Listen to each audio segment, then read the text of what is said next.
అందరికీ నమస్కారం.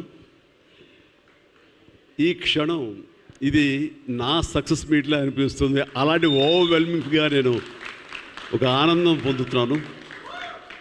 ఎందుకో తెలీదు, ఇక్కడ కావలసిన ఉన్న వాళ్ళందరూ కూడా నాకు ఎంతో కొంత ఎప్పటి నుంచో పరిచయం ఉన్నవాళ్ళు, ఎంతో ఆప్యాయత పంచుకున్నవాళ్ళు.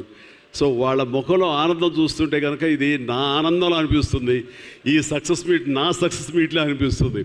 అండ్ ఇక్కడ గెస్ట్గా రాలేదు, మీలో ఒక పార్ట్గా, మీలో ఒక మీ ఆత్మీయుడిగా ఇక్కడికి వచ్చాను. అండ్ ఈ సినిమాకి ముందు నేను నాకు కలిసినప్పుడు ఎట్లా ఉంది, ఏంటి సినిమా మీ రాబోతుంది కదా అంటాను. డిఫరెంట్ క్యారెక్టర్ నేను అటెంప్ట్ చేశాను. And Dhanush is a lead character. అంటే అదే నాకు ఎట్లాగా ఒప్పుకున్నామంటే తెలియదండి. రెగ్యులర్గా ఈ హీరో క్యారెక్టర్స్ ఇలాంటివన్నీ చేస్తూ నాకు ఎక్కడో కొంచెం డిఫరెంట్గా చేయాలి, కొత్త హొరైజన్ గేట్లు ఓపెన్ చేయాలనిపిస్తుంది. ఈ సినిమా నాకు అలా ఉపయోగపడుతుందని అనిపిస్తుంది. అంటే దాని వాళ్ళ సినిమా చూశారు, అది 100% కరెక్ట్. తను కూడా అదే అక్నాలెడ్జ్ చేశాడు. ఈ సినిమా తర్వాత ఒక 40 ఏళ్ళు ఉంటాను, ఇందాక అన్నమాట వాస్తవం.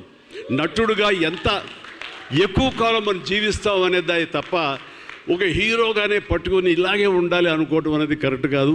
అండ్ ఇలాంటి క్యారెక్టర్ ఎంత బాగా చేశాడంటే నేను తర్వాత చెప్తాను. సో ఫస్ట్ ఆఫ్ ఆల్ ఇలాంటి సినిమా శేఖర్ కమ్ముల ఏ ధైర్యంతో నాగుని అడిగాడు, నాకు ఏమి ఊహించుకుని ఫ్యూచర్లో ఈ క్యారెక్టర్ చేస్తాను ఒప్పుకున్నారు. ఇదే ఫస్ట్ సక్సెస్ అని నేను భావిస్తున్నాను ఈ సినిమాకి. ఆ తర్వాత ఇంకా ఈ క్యారెక్టర్ ధనుష్ తప్ప ఇంకెవరిని ఊహించుకోలేము. ధనుష్ ఒక్కడే దీన్ని న్యాయం చేయగలడు. తన పెర్ఫార్మెన్స్ అనిపించింది క్యారెక్టర్ చూసిన తర్వాత. నిజంగానే తిరుపతిలో సినిమా చూస్తుంటే తిరుపతిలో ఓపెన్ చేసినప్పుడు కింద ఒక యాక్సిడెంట్ అయ్యే ముందు బెగ్గర్స్లో కూర్చున్నప్పుడు ధనుష్ అని గుర్తించాలి. నాకు ఆ పరిగెత్తెంతో నాకు గుర్తించలేకపోయాను. అంతగా క్యారెక్టర్లో యూ ఇన్వాల్వ్ సో మచ్. నీ గెటప్ కానీ అన్నీ కానీ సో అంటే అక్కడ తెలిసిపోతుంది తన డెడికేషన్ ఏమిటో ఆర్టిస్ట్ గారిది. అండ్ ఈ సినిమా ఇది నేను ఒక ఎక్స్పీరియన్స్ తప్ప నాకు ఒక సినిమాగా నేను చూడలేదు, ఒక వాస్తవంగా జరుగుతున్నదిగా అనిపించింది నాకు. అండ్ శేఖర్ కమ్ముల డీటెయిల్డ్గా నేను మిగతా అందరి నుంచి మాట్లాడే ముందు అసలు నువ్వేమిటి, నీ ఆలోచన విధానం ఏమిటి అనేది ఇట్స్ ఎంటైర్లీ డిఫరెంట్. 25 సంవత్సరాల పాటు నువ్వు అనుకున్న విధంగా, నువ్వు అనుకున్న క్యారెక్టర్స్ తోటి, నువ్వు అనుకున్న కంటెంట్ తోటి 10 సినిమాల కంటే ఎక్కువ చేయకపోయినా సరే ఒక్కొక్కటి ఒక ఆణిముచ్చలాగా చేసుకుంటూ ప్రజల గుండెలో, ప్రేక్షకుల గుండెలో ఒక సుస్థిరమైన స్థానం ఏర్పరచుకున్నావు. అండ్ ఆ మధ్యకాలంలో మీరు నా ఒక పోస్టర్, మీరు 25 years పోస్టర్ మీరు రిలీజ్ చేయాలని అనుకున్నప్పుడు అది మీట్ అవ్వడానికి, అతనికి టైం ఇవ్వడానికి నాకు నిజంగా 3-4 days పట్టింది. అంత పంతం, అంత పట్టింపు ఏంటి నేనంటే, సార్ మీకు గుర్తుందో లేదో, మీ 88లో మీ సినిమా స్టేట్ రౌడీ షూటింగ్ ఈ రోడ్ల మీద జరుగుతున్నప్పుడు నేను ఫస్ట్ టైం మిమ్మల్ని చూశాను. నేను ప్రేమించే మనిషి నా ఎదురుగా ఉన్నాడు, కలిస్తే బాగుండు అనుకుంటే పోలీసులు ఎవరు రాని పరిస్థితి. కానీ మీరు ఎందుకు నన్ను చూసి ఇట్లా అని పిలిచారు, నన్ను ఒక్కడనే పిలిచారు, నేనే మీ దగ్గరకు వచ్చాను. నేను ఎందుకు పిలిచానంటే అతను అందరికన్నా హైట్ ఉన్నాడు కాబట్టి ఏదో తాపత్ర పడుతుంటే రమ్మని పిలిచుంటాను తప్ప అతనేమంటున్నాడంటే నా లోపల భావాలు కానివ్వండి, నేను నా ప్రేమ కానివ్వండి నేను వ్యక్తం చేయగలిగాను, అది కరెక్ట్గా కనెక్ట్ అయింది అని తను అనుకున్నాడు. బట్ ఏమనుకున్నా సరే వచ్చిన తర్వాత నన్ను మీట్ అయిన క్షణం ముందు వరకు భవిష్యత్తులో ఏం చేయాలో తెలియదు, ఎడ్యుకేషన్ ఉంది కాబట్టి ఎట్టెళ్ళాలో తెలియటువంటి 17-18 years ఉంటాయి అప్పుడు అతనికి. 36 years అయిపోయింది కలిసి, ఫస్ట్ టైం కలిసి. ఆ క్షణాన నన్ను చూడగానే, నాతోటి కూర్చోగానే, నాతో మాట్లాడగానే, నేను నా షేక్ హ్యాండ్ తీసుకోగానే ఆ క్షణం డిసైడ్ అయిపోయింది. అంబిగ్యూటీ, డౌట్ లేదు, ఖచ్చితంగా నేను సినిమా ఇండస్ట్రీలో సెటిల్ అవ్వాలని ఆ రోజు నిర్ణయించుకొని తను చెప్పడం అనేది నాకు ఎల్లేని సంతోషంగా ఉంది. నేను గర్వించే, నన్ను ప్రేమించే మనిషి, నన్ను అభిమానించే మనిషి ఈ రోజున ఈ స్థాయిలో ఉండి ఇంతమంది చేత ప్రశంసలు పొందుతున్నాడంటే కనుక హ్యాట్స్ ఆఫ్. ఇది గర్వం నీవు కాదు, నీలాంటి వ్యక్తి నన్ను ఇన్స్పిరేషన్గా తీసుకుని ఇందులో ఇండస్ట్రీ వచ్చి నీ సొంత టాలెంట్ తోటి, నీ సొంత ఆలోచనతో, నీ కమిట్మెంట్ తోటి ఈరోజు ఈ స్థాయికి ఉన్నందుకు ఫస్ట్ ఆఫ్ ఆల్ ఈ సిల్వర్ జూబ్లీ ఇయర్ సందర్భంగా మనస్ఫూర్తిగా నా అభినందనలు మరొకసారి తెలియజేస్తాను. శేఖర్ కమ్ముల ప్లీజ్. అంటే శేఖర్ కమ్ముల సినిమాలు నేను ఎప్పుడు చూస్తూనే ఉన్నాను, అన్నీ చూస్తాను దాదాపుగా.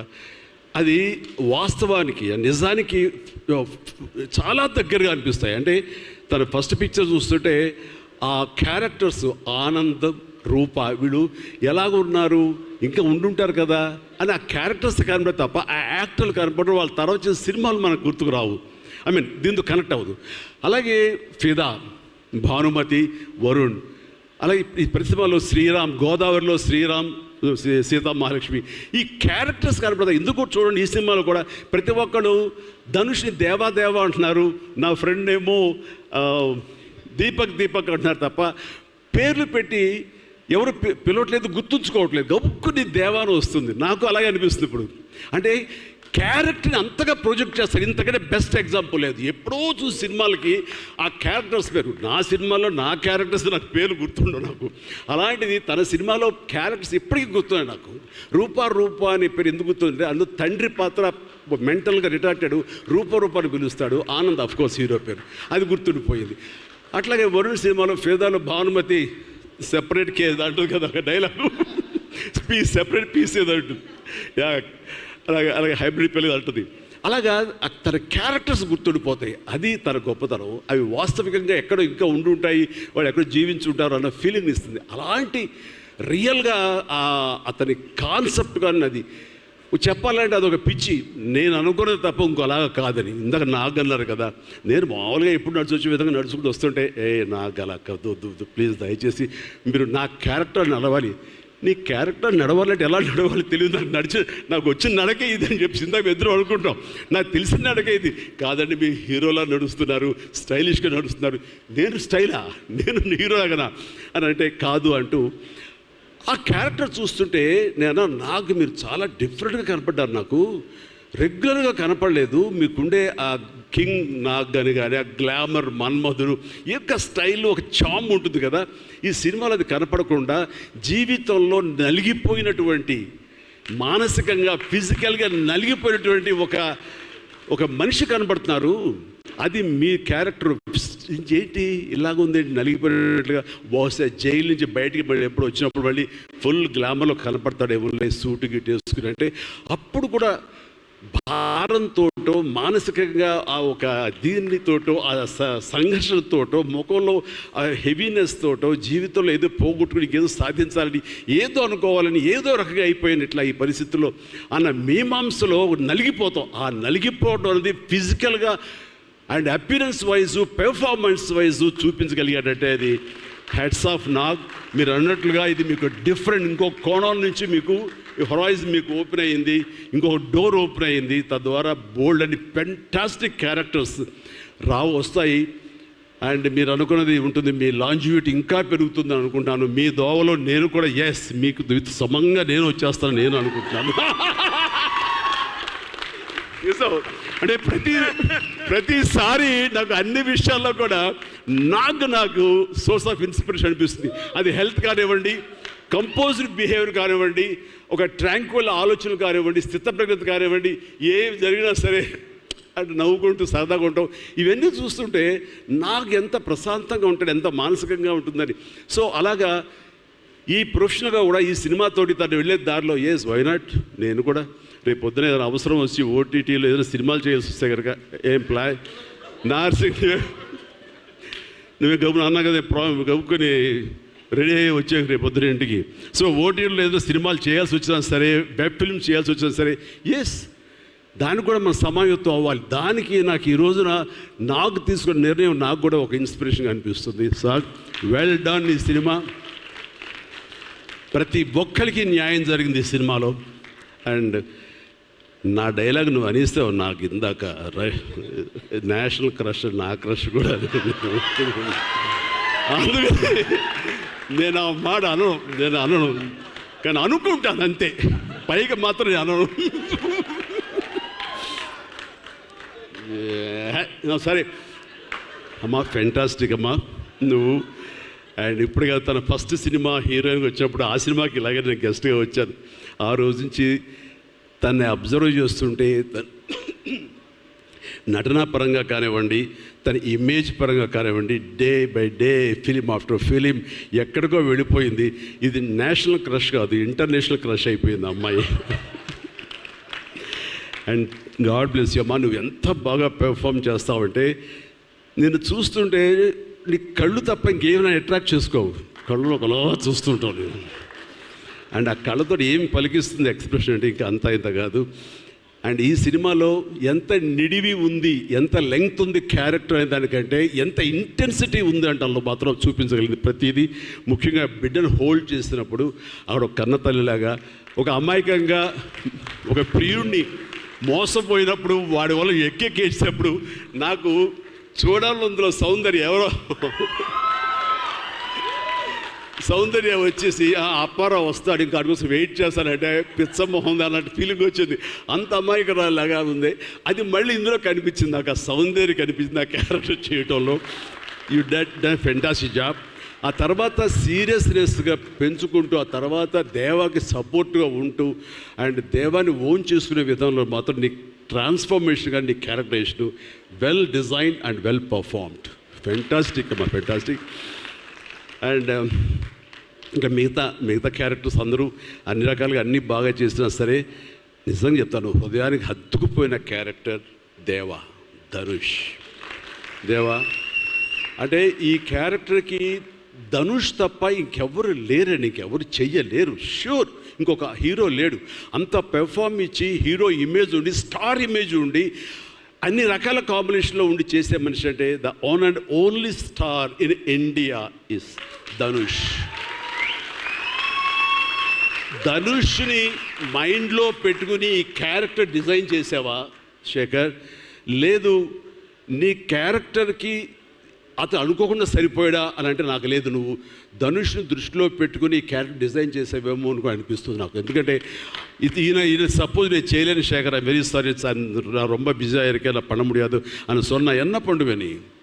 ఎవరున్నారు చేయడానికి? నన్ను అడిగితే నా వల్ల కాదు, నాకు వద్దని బాబు ఈ కష్టాలు ఇవి నాకు ఇలా ఎవరు లేరు. అంత న్యాచురల్గా ఆ క్యారెక్టర్లో ఇమిడిపోయి ఆ క్యారెక్టర్ని అంత బాగా చూపించడం అన్నది ధనుష్ తప్ప ఇంకెవరు లేరు. ధనుష్ నీకు బెస్ట్ యాక్టర్ అని చాలా మామూలు అయిపోయింది. మాకు ఎప్పుడైనా వస్తే వావ్ నాకు వచ్చిందో నేషనల్ బెస్ట్ యాక్టర్ అనుకోవాలి తప్ప నేను. బట్ నీకు ఇది మామూలు అయిపోయింది. మళ్ళీ ముందస్తుగా నీకు అడ్వాన్స్గా చెప్పేస్తున్నాను, నీకు కంగ్రాట్స్. నీకు బెస్ట్ యాక్టర్ అనేది ఖచ్చితంగా రావాలి. రాకపోతే నీకు నేషనల్ అవార్డ్స్ అనేదానికి మళ్ళీ అర్థం లేదు. బట్ అది నీకు ఇది మామూలే. కానీ నీకు ఈ సినిమాకి వస్తే కనుక ఇందులో ప్రతి ఒక్కరికి ఇది గర్వకారణం. అది definite you will win. Fantastic. ఇక ప్రొడ్యూసర్స్గా మన సునీల్ ఉన్నాడు. సునీల్, భారత్ వీళ్ళిద్దరికంటే కూడా వాళ్ళ నాన్నగారు నాకు అత్యంతమైనటువంటి గౌరవనీయులు. అంత పెద్ద మనిషి ఆయన.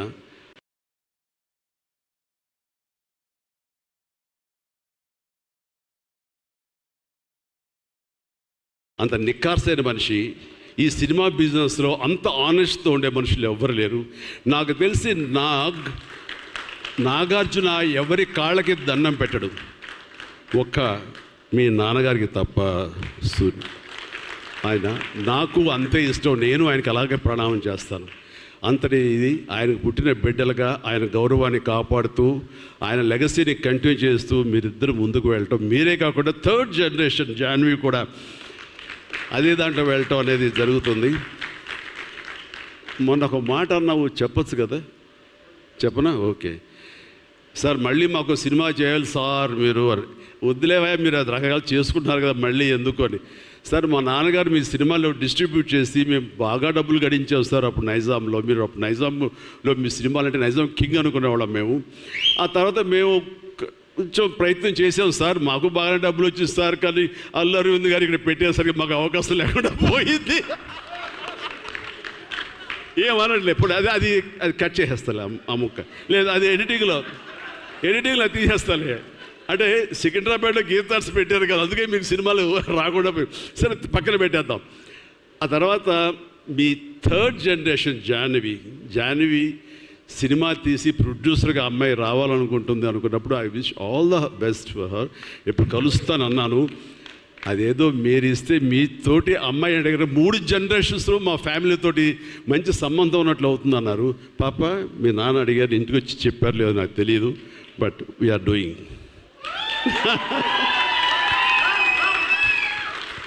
ధనుష్ చేసిన ఛాలెంజింగ్ లాంటి క్యారెక్టర్స్ వద్దమ్మా. ఫన్ ఓరియంటెడ్, మాస్ ఓరియంటెడ్, మనది సరదాగా గ్లామర్ ఇంతే. Okay, right. సో ఈ రకంగా 3వ జనరేషన్ కూడా ఎస్ ప్లీజ్ ఈ లెగసీ ఇలాగే కంటిన్యూ అవుతుండాలి, మీ ఫ్యామిలీ బాగుండాలి నాన్నగారు ఆశీస్సులతోటి. అండ్ ఇలాంటి కుబేరా సినిమాలు మరి ఎన్నో సక్సెస్ఫుల్ సినిమాలు చేయాలి. ఇందాక ధనుష్ అన్నట్లుగా మీ మొక్కల ముందు నవ్వు ఉండాలి. ఇప్పుడు నవ్వు కొంచెం ప్లీజ్. Thank you. మీరు నవ్వుతూ ఉంటేనే మా అందరికీ నవ్వు ఉంటుంది, మేము నవ్వుతూ ఉంటాం.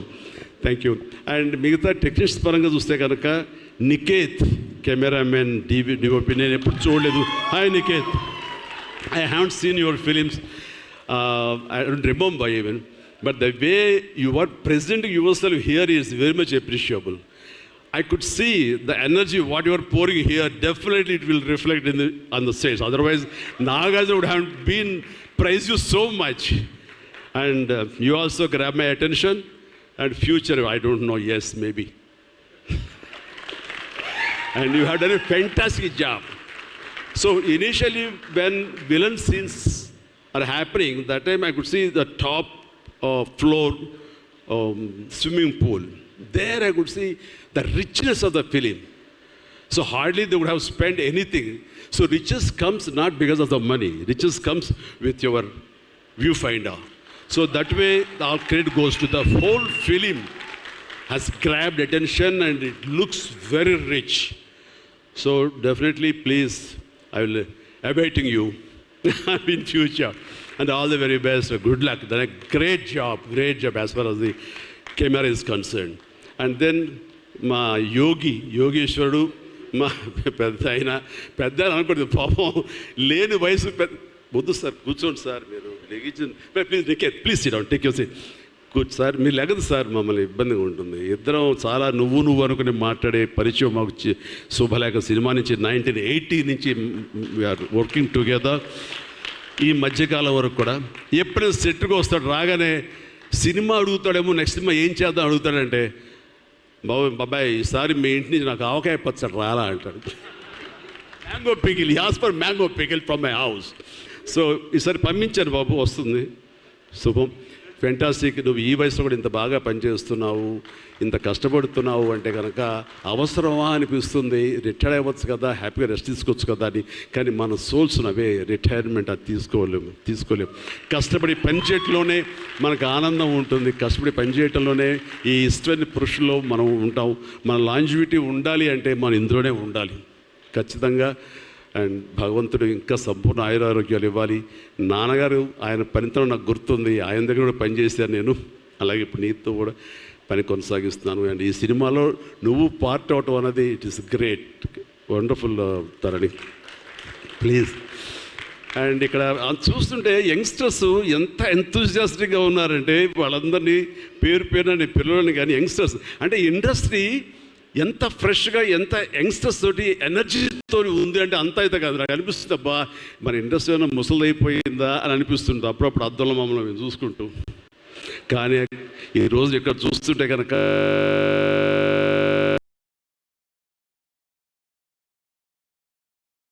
ఇంతమంది యంగ్స్టర్స్ తోటి అండ్ చాలా బబ్లింగ్గా చాలా బాగుంది. ఈ ఇండస్ట్రీ కొనసాగాలి ఎలాగే అంటే కనుక మీలాంటి యంగ్స్టర్స్ రావాలి. ఇలాంటి యంగ్స్టర్స్ వల్లనే మేమంతా పుంజుకుంటాం. నేను ఈ రోజున కొత్త డైరెక్టర్స్తో పనిచేస్తాను, అనిల్ రావుపూడి కానీ, బాబీ డైరెక్టర్ కానీ, వశిష్ఠ్ కానీ, ఇలాంటి యంగ్స్టర్స్ పనిచేస్తుంటే ఎక్కడ లేని ఎనర్జీ వాళ్ళ దగ్గర ఉంటుంది, వాళ్ళ నుంచి కొత్తను ఉంది. నేను వాళ్ళకి అనుగుణంగా నేను మారిపోతుంది తప్ప నాకు అనుగుణంగా వాళ్ళు ఉండాలని కోరుకోవట్లా. నా సక్సెస్ అక్కడేమో అనుకుంటున్నాను నేను. ఆ రకంగా old wine in new bottle అన్నట్లుగా ఈ సమయంలో వైన్ గుర్తుకొచ్చింది, సారీ. అండ్ అలాగా ఇదే ఎనర్జీ తోటి, ఇదే యంగ్స్టర్స్ తోటి ఇండస్ట్రీ కలకలాలని కోరుకుంటున్నాను. And last but not least my brother, నాకు బిడ్డతో సమానం, దేవిశ్రీ ప్రసాద్. అండ్ దేవిశ్రీ ప్రసాద్ తన ఎనర్జీ అంటే ఇందాక చూశారు కదండి, వాళ్ళు లైవ్ షో చేసేసాడు ఇక్కడ. ఆ తర్వాత ఏం మాట్లాడాలో ఎవరికి ఏం తుయ్యినటువంటి పరిస్థితి మొత్తం అంతా షో గ్రాప్ చేశాడు. బట్ నేను మళ్ళీ కంబ్యాక్ తర్వాత పొలిటికల్గా కొన్నాళ్ళు ఉండి 1915లో 150 సినిమా చేసిన దగ్గర నుంచి, అంతకుముందు తన సినిమాలతోనే ఎంబీబీఎస్ కానీ జిందాబాద్ కానీ అన్నీ అయిన తర్వాత మళ్ళీ తన వలన నా మ్యూజికల్ అనేది ఏర్పడేదేమో అనుకుంటున్నాను. అలాంటి గ్రేట్ మ్యూజిక్స్ నాకు ఇచ్చి మళ్ళీ నేను నిలబడడానికి దోహదపడ్డాడు మనోడు. యూ ప్లీజ్ వద్దు అలా చేయదు ప్లీజ్, దోహదపడ్డాడు. మీరంతా సరస్వతి పుత్రులయ్యా ప్లీజ్ బంగారం ప్లీజ్. అండ్ తను ఎనర్జీ డే బై డే పెరిగిపోతుంది, తన టాలెంట్ డే బై డే పెరిగిపోతుంది. ఇక నేషనల్ నుంచి మన రీజనల్ నుంచి నేషనల్ లెవెల్కి ఎలా ఎదిగిపోయాడో మనం చూసాము. ఆ హోల్ ఇండియా తన గురించి ఎలాగా కీర్తిస్తుంది అనేది మనం ఈ పుష్ప 1 and 2 చూస్తున్నాము. ఇప్పుడు ఈ సినిమా కుబేర్లో కూడాను ఎక్కడ డ్యూయట్ సాంగ్స్ లేవు కదా అని అనిపిస్తుంది, కానీ ఒక్క సాంగ్ ధనుష్ పాడిన ఆ సాంగ్ ఎంతగానో ఆకట్టుకుందంటే అంతా ఇంత కాదు. దానికి ఇద్దరు ఒకరొకరు కాంప్లిమెంట్ చేసుకుంటూ ఆ సాంగ్ అంత బాగా హిట్ అవడానికి దోహదపడింది. అట్లాగే సినిమా చూస్తుంటే మ్యూజికల్గా ఉంది తప్ప నాకు ఎక్కడ డ్యూయట్ సాంగ్స్ వేరే లేవి అనే ఫీలింగ్ రాలేదు. And that's the magic of Devi Sri Prasad.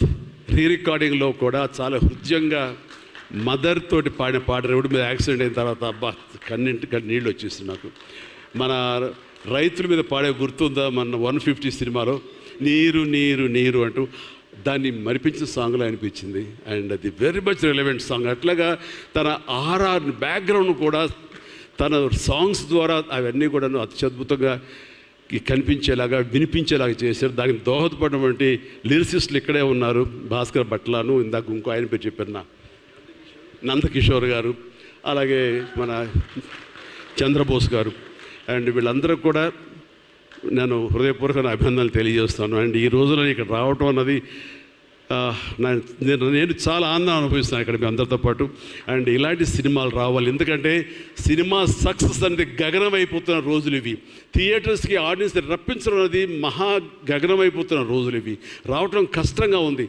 ఎలాగ సినిమా థియేటర్లు కానివ్వండి ఇవి ఎట్లాగ సస్టైన్ చేయాలి, ఎలా నిలబడాలి అనేది చాలా క్లిష్ట పరిస్థితుల్లో ఇలాంటి సినిమాలు, ఇలా కంటెంట్ ఉన్న సినిమాలు, అంటే హృదయంగా ఉన్న సినిమాలు, ఎమోషనల్ సినిమాలు అండ్ బిగ్ ఈవెంట్ ఫిలిమ్స్ ఇందాక చెప్పినట్లుగా మనవాళ్ళు అవన్నీ కూడా ఆడొచ్చు. కానీ ఇలాంటి సినిమాలు కూడా ఆడి కంటెంట్ మనం సరిగ్గా ఇవ్వగలిగితే, వాళ్ళ హృదయాలను మనం తాకగలిగితే ఖచ్చితంగా ఈ సినిమాలు చూస్తారు, థియేటర్కి వస్తారు అనే ఒక ధైర్యాన్ని భరోసాని ఇచ్చిన సినిమాలు ఈ మధ్యకాలం చూస్తున్నాము. చిన్న సినిమాలు అయితే పెద్ద సినిమాలు అయితే అందులో ఈ రోజున శేఖర్ మీరు మరొకసారి నిరూపించారు. ఇందాక ఎవరో మిమ్మల్ని చేశారు, నిజంగా మనస్ఫూర్తి చెప్తాను, క్రెడిట్ గోస్ టు యూ. ఒక ధైర్యాన్ని ఇచ్చింది ఇలాంటి సినిమాలు చేయొచ్చని.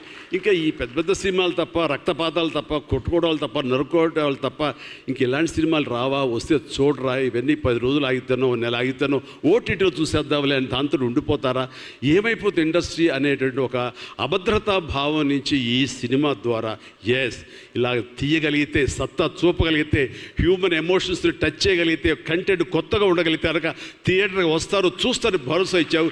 Thank you so much.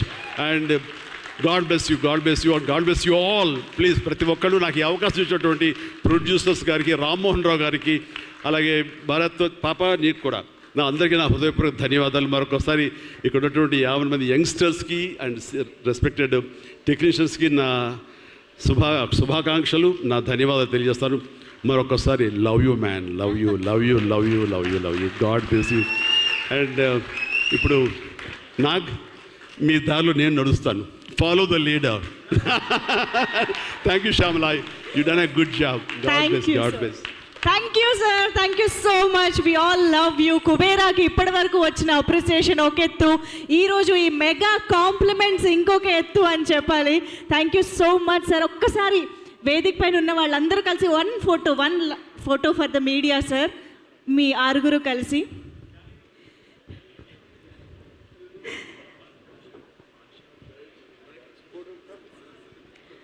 ఒక్కసారి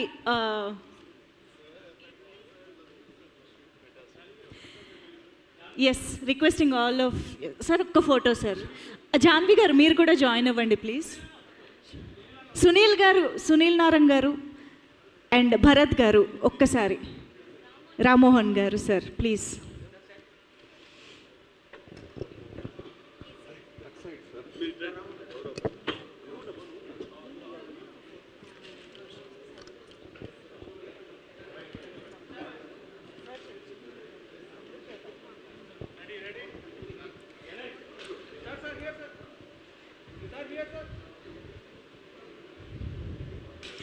సార్ ఈ మూమెంట్ని ఫోటోల ద్వారానే కాదు ఇంకొక మంచి జ్ఞాపకంగా ఉంచుకోవడం కోసం జాన్వి గారు సిగ్నేచర్ చేయించుకుందాం అనుకుంటున్నారు.